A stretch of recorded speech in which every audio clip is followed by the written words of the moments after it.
Hey there, I'm Oded. Today we're going to be doing a 5-year review of the Kamado Joe Classic II, what we love, what we don't love, and whether or not you should buy it. Cheers! Now, if you're anything like me, you get obsessive when you're making big purchases. So when I was looking to buy a new grill, I looked at everything I possibly could. So this is basically a guide to myself from 5 years ago on what I think you should know about the Kamado Joe Classic II. And I do want to come out and just disclose that I do have a relationship with Kamado Joe now. I didn't when I bought this grill. I paid for this grill on my own. I've recommended it to plenty of people before, but I do have a relationship now where we make YouTube videos for Kamado Joe that you can check out here, some of our recipes on their site, and we do have a relationship with them on Instagram.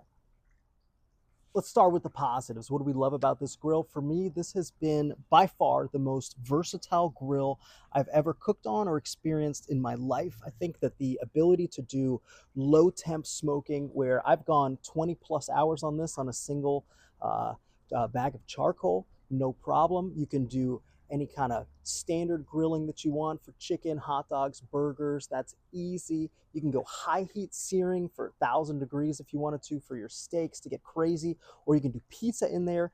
You can do roasting. You can do baking with our ceramic deflector plates that essentially turn this into an oven. And one of my favorite things is this is the optional accessory, the rotisserie. But being able to do rotisserie meats on here is one of the most fun things that I've ever done. So what you get with this is heavily ceramic inside. So you have a full ceramic grill, this egg-shaped Kamado style shape from Japan, and then you also have inside all these little ceramic pedals all in here that are going to ring your firebox. And that amount of ceramic and insulation is what lets you do low temp smokes for an incredibly long period of time, or that let you have all that heat and insulation with the large lump charcoal to get to crazy high temps. So I absolutely love the versatility with this grill. It makes it so much fun for me and the family. And you look like a hero to everyone that comes over.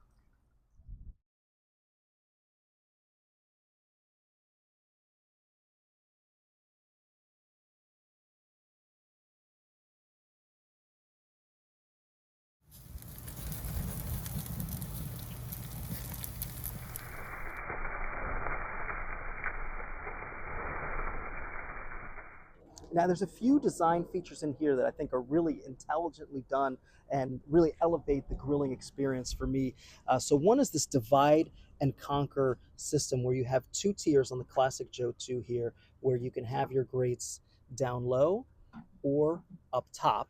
And that you can also go direct or indirect with these half moon ceramic deflector plates. So if you wanted to do smoking, you'd put both down here and have indirect, or you can do mix where you could do a reverse sear up top like this, and then crank your temp once your steak hit a certain temperature and grill it down low. So you have two zones for cooking with the Classic II, and I do really enjoy that flexibility here. The other thing I love is the hinge system here. So this is a big thing, big upgrade over the Big Green Egg, where this patented hinge, you can position this lid anywhere you want, and it'll stay open. You can lift it with a pinky if you wanted to, and that's just really nice, especially when we get a lot of rain here. I can leave the lid open just to crack while I'm getting the fire going, and that's a really nice feature for me.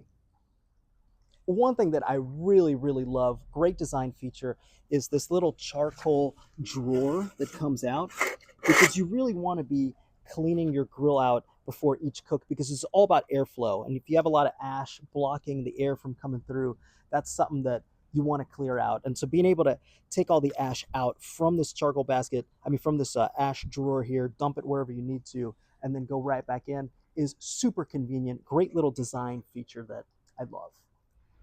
Now, when I think about spending this much money on a grill, what I want to know is what's the long-term value here? What does the quality look like? And that's somewhere where I've really been blown away by Kamado Joe. One, their warranty has been phenomenal. I haven't had many issues. I had one small one that was covered under warranty, no problem. They sent me the part. But in general, I mean, I've had this for 5 years. I've probably done about 1,000 cooks on here. A lot of them have been over 1,000 degrees, over 800 degrees, where we're putting this through a lot of really high intense heat, and it's handled them incredibly well. They've been through a ton of rainstorms. We do usually keep covers on them, but this is a hot South Florida summer, and this has held up incredibly well. I think that the ceramic pieces are just built like tanks. So I have loved the longevity that I've gotten out of this, and that was something that I was a little concerned about going into this purchase. So I've been really pleased with how they've built this. It's incredibly well engineered, and it handles a lot of cooking on there, where I think this is going to last for many, many, many years. Breaking down some of the negatives, there's definitely a learning curve if you're not used to Kamado style cooking. For me, the first time I used this, I served raw chicken to my family because I didn't understand the vent settings. And so you definitely have to educate yourself. There's a lot of incredible guides on YouTube that I would recommend checking out, and different resources that you can read on the Kamado Joe website, because this is all about fine tuning and understanding your airflow that comes from this bottom vent here, flows through the charcoal box inside here, and then comes out through the top vent here, or you can slide it all the way open if you're going for some really high heat. But you need to understand that. So what I would definitely not recommend, which I did, my second cook on this, I had 3 Cuban pork butts for Christmas, and it took a little bit longer than I was expecting. We ate a little bit later. So get a few cooks under your belt, get a sense of the timing of your vent settings, what you're looking for in general. Something like this with the top open here and open about halfway is what I do for your standard chicken breast, chicken thigh grilling. Your burgers, that's like 400 or 500 degrees. If you're going to be smoking long term, I close this to about a quarter closed. I bring this down to the first notch, maybe halfway through there, and that'll hold at 225, 250 for 20 plus hours, no problem. And then if you're going to be searing some beautiful steaks or doing high heat pizza night, then you come open all the way, open all the way up top, and there's this chimney effect where air is getting pushed through all the way through here, and that gets incredibly hot. So one, the learning curve. I think you got to educate yourself.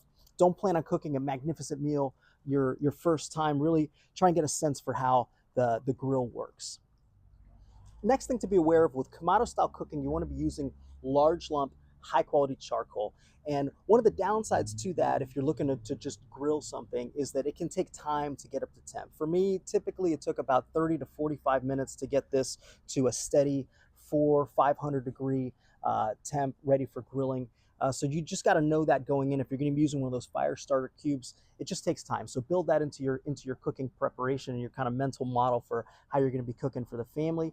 Or what my wife got me for my birthday, which I love, and I do have a relationship with this company as well, is the grill gun. So this, you get a little propane piece that attaches here. You basically torch the charcoal for 60 seconds, and then you're ready to be grilling in about a minute. So I do love this. It's a great accessory. I have a relationship with the company. If you wanted to purchase this, we earn a commission, but you can check out the link up here. Now, lastly, we've got some uneven pavers here in our backyard where I roll this thing around a lot. Now, a lot of that just has to do with the fact that we're filming here, and so we're trying to get the best light. But uneven pavers and the wheels on the Classic Joe 2, they can be a little tricky over time. So that could be one reason to potentially look at the 3, which has some beautiful wheels on it, a little bit more of an upgraded cart, and the 3 comes with a charcoal basket, which I put on this about 2 years in, and I noticed a massive difference in my temperature control and how hot I can get this. So I would highly recommend, if you're going to do the Classic 2, that you get yourself a charcoal basket here. And I find that it just makes for such better cooking. So those are 2 reasons why I'd potentially look at the 3 over the 2, because you're going to want to get the basket for this. Bottom line, should you buy this grill? In my opinion, absolutely yes. This is one of the best purchases I've ever made in my life. I love cooking on it. Probably done over 1,000 cooks now so far. It is a workhorse. The diameter might not seem like a ton when you're looking at different specs, but you can fit so much food in here. I can fit 3 pork butts in there to smoke easy. I've stacked 5 when I've had to. You can put 5 to 6 ribs in there if you want to go vertical. There's just so much versatility, and I like the size of this. It's not too big for me to handle. And so I'll tell you this: I've got about 25 friends that are really passionate about cooking on Big Green Egg, Kamado Joe, Traeger. I've eaten the food on all of them. I think it's all really good. In general, you're probably looking at a Traeger, Big Green Egg, something like that. Every guy I know that had a Big Green Egg really liked it and recommended it. And every guy I know that had a Kamado Joe loved it and recommended it. But I got four that have had both the Big Green Egg and the Kamado Joe. All four said they prefer the Kamado Joe to the Big Green Egg. There's just a lot of little design features and elements in there that make this just a phenomenal grill to have in your backyard. Crazy versatile. I would do it. I would also consider upgrading to the three just because of how long they've lasted. For me, I'm really impressed with the build quality behind this. The ceramic pieces, they're lasting much better than I was expecting when I went into this whole experience, and I've fallen in love with the brand. So I can't recommend this Classic 2 highly enough. Probably worth checking out the 3 because you're going to want to get the basket, and it's a slightly better cart. And just think about that. Let us know in the comments if you had any of these grills, what you thought about them, any tips for buyers that are doing research. But we really appreciate you watching. Hope you hit the subscribe button. We'll be doing reviews on each of the grills back here as well.